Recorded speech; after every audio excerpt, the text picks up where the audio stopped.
let me explain a little bit about sort of the vision of the board, because I mean I'm talking more about it from a live sound perspective, but we call it StudioLive because we found that musicians are right now, you know, how can you use a digital console? Musicians are playing live, but they're also recording. So we wanted to create a product that was not a live mixer that's you can kind of use it for recording, but recording is sort of an afterthought, and the converters kind of suck in most live boards. You know, the converters that we use in the StudioLive are the best converter we've ever developed. It's 118 dB dynamic range. It's better than any interface we make.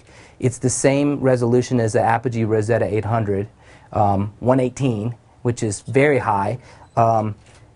You know, for 16 channels of A to D plus a digital console for $2,000, I mean, if you bought it just as a front end, it's a steal, you know. But not to mention the fact that we're kind of thinking like musicians want to be able to create this music, right, in the studio, but then they want to be able to go out live and reproduce it, okay? And that's where most of the other digital consoles fall off. The best integration, in my opinion, of that has probably been the venue, you know, because it was made with recording as not an afterthought, and it was made with the vision of I create some tracks at home and then I want to go out on the road, except it's $20,000.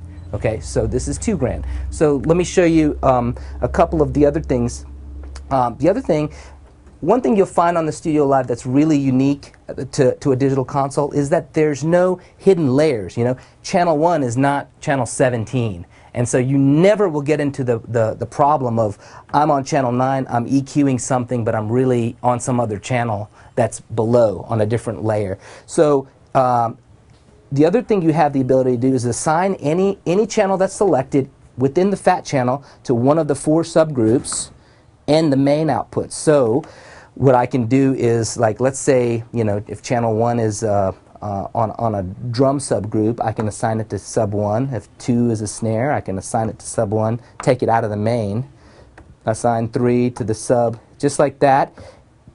And when I get all of my drums kind of assigned over to sub 1, see, now you can kind of look across, they're all assigned to sub 1, okay? And now I can take sub 1, it's also a selected channel. It gets the full FAT channel as well. I can now EQ and compress my whole drums, right, on this subgroup and assign it to the main. So now it's coming out of the main. So it's just a very intuitive, if you have never, well, I'll tell you, within 5 minutes, any one of you guys can take this board out and go mix a gig or go do a session with it, because it's just that simple. There's no tricks, you know, I've got to page through 5 menus to make it do something. Okay, so that's the FAT channel basically. Now the next thing that you have with the StudioLive that's really brilliant is the way that it handles the aux sends. So this section right here is your aux section. So you've got aux 1, 2, 3, 4, 5, 6, plus the 2 built-in effects auxes that are built in. So it's a total of 8 right here.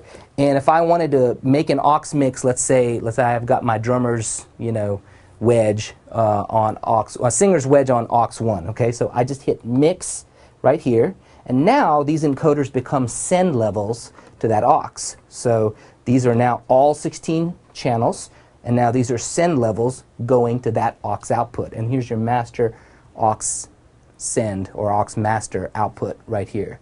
Okay, so then aux 2 may be, let's say, a drummer's mix, and maybe he, you know, wants a lot of drums, and he wants a lot of click, and he wants a little bit of everything else. So now when you go across, and you can see visually at a glance across all 6 auxes very clearly, and you know, the other thing is you don't have to flip it down to the faders. You can be working with the front of house mix down here and tweak somebody's mix very easily without having, you know, to mess up your mix here, or, you know, then if you have, like, if I'm tweaking on aux 2, trying to give this guy some more, and something's feeding back, and I know it's this mic, I can just do that.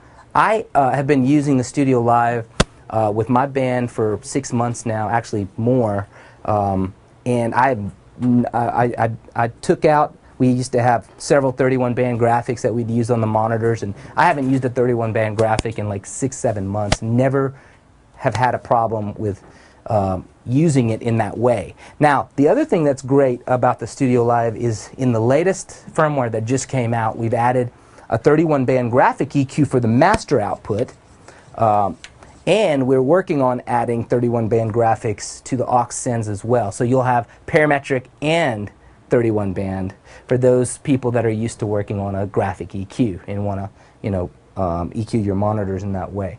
So right now you have it on the master. Okay, so the next thing let's talk about is the two built-in effects processors. These are full 32-bit floating point DSPs that we've used. This is where you'll find reverbs and delays and ambient sounds for you know, two stereo effects processors. And what's great is these don't eat up your 6 auxes. So these are in addition to your 6 auxes.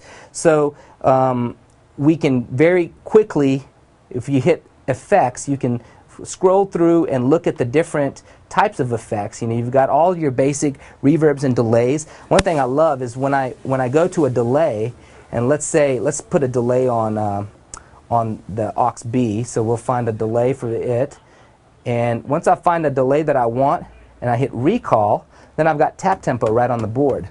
So like in the middle of a gig, you can just tap in the tempo. You can actually set that tap tempo to be quarter notes, or you can make it triplets or whatever. So you can be tapping quarter notes and have the delay in triplets or in, you know, whole notes or half notes or whatever. So it's real configurable and it's just fast and easy. You can also just manually put in the delay time, you know, 260 milliseconds or whatever you want.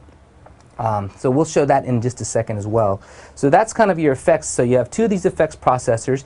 To assign something to the effects processor is just like the assigning it when you're doing the monitor. So if channel 1 is a snare drum and I want to assign it to effects A, which is a reverb, I just hit the mix and basically we'll start like this. I had something assigned. And I just take channel 2, snare drum, turn it up in that effects send.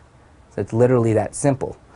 And you notice, you know, all of these are separate down here, and then these are going to be separate as well. So they just show up in the same way of assigning. So next thing that you have on the StudioLive, and we'll go into this in just a second, but it comes bundled with a software called Capture. Go ahead and pull up that session, Jonathan. So Capture basically was invented to being the, you know, here was the problem, okay? I play live, and I also record, and I'm kind of like one of these guys, probably like a lot of you. Like, you have your live thing, you have your studio thing. One of the issues with recording live, and tell me if anybody can relate to this, how many times you show up to the gig and you bring your like recording interface and all the stuff you need, and then, you know, you get there and you think, oh, you know, I'll get there 30 minutes early, patch everything in. Okay, but then what happens? The drummer's late, right? And then there's a buzz in the system, right, that you got to hunt down, and then there's X and X and X, and then before you know it, it's like 2 minutes before the downbeat, and you haven't gotten any levels. And one of the big issues is that, you know, most people when they record, you either do two things. You either have a split snake where you have completely separate levels, right? Even with that, you have to manage 2 gain stages. So you have your front of house mix, which you have to get the volumes right so nothing's clipping in the house. But then you also have your recording interface with a separate set of gains, right? And one of the big issues is that, hey man, I might be perfectly cool in the house, but if this setting on my recording interface is too loud, I might be clipping the recording and then it's worthless. Or it might be just not loud enough and it's a little bitty waveform and it's noisy and all that. So there's that hassle. The cool thing about the StudioLive is when you use it, it is an integrated Firewire recording interface, and once I set my gains for the house, they're automatically set for the recording. So if I'm not clipping here, I cannot clip the recording.